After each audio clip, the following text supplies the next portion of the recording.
तो hello everyone कौन आपण मैंने भी घरे रही आपण मानक आधार कार्ड रे मोबाइल नंबर को चेंज करने चाहते कि ताहले ए वीडियोटी आपण मानक पई कारण एबे गवर्नमेंट तरफ गोटे नुआ आप लॉन्च हो सारी जो थी कि आपण मैंने आपण आधार कार्ड रे मोबाइल नंबर किंबा एड्रेस सब चेंज कर पारिबे केवल गोटे आप साहाय्य। तो चलतु वीडियोटी डेरी नक आरंभ करवा किंतु ता पूर्व आपण मानक यही दुईटी आप डाउनलोड करने को पड़ो।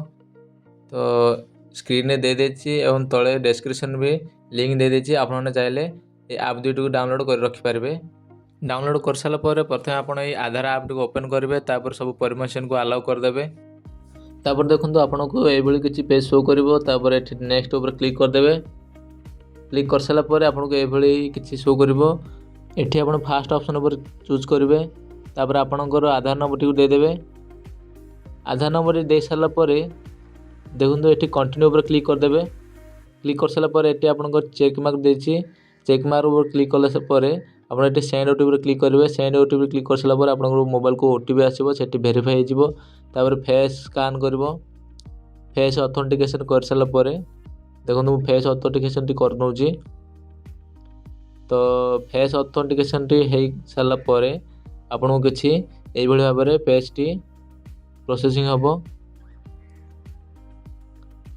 तापर देखु फेस ऑथेंटिकेशन संपूर्ण हो जाए।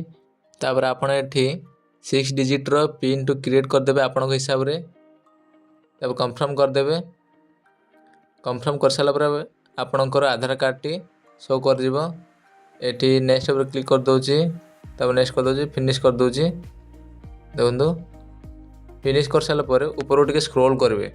स्क्रॉल कला पर देखो एठी माय आधार अपडेट शो करुची से क्लिक करेंगे। क्लिक कर सारा पर देखो ऊपर मोबाइल नंबर अपडेट ऑप्शन अच्छी प्रथम ऑप्शन अच्छे मोबाइल नंबर अपडेट तापर क्लिक करेंगे। एठी गवर्नमेंट आपन को 75 रो चार्जेस नौची। तापर एठी आपन कंटिन्यू पर क्लिक करेंगे। तापर एठी आपनकर आधार कार्ड जो पूर्व जो मोबाइल नंबर लिंक अच्छी से नंबर को ओटी जाइए एठी ओटीपी दे देबे। सबमिट पर क्लिक करदेवे। देखो किसी प्रोसेसिंग हम। देखो आपनकर ऊपर पूर्व नंबर टी आगर जो नंबर लिंक से नंबर शो कला देखो आप नुआ नंबर देदेवे। दे सारा पर कंटिन्यू क्लिक करेंगे। से नुआ नंबर रे किसी ओटीपी जब ओटीपी दे सारा पर वेरीफाई पर क्लिक करदे।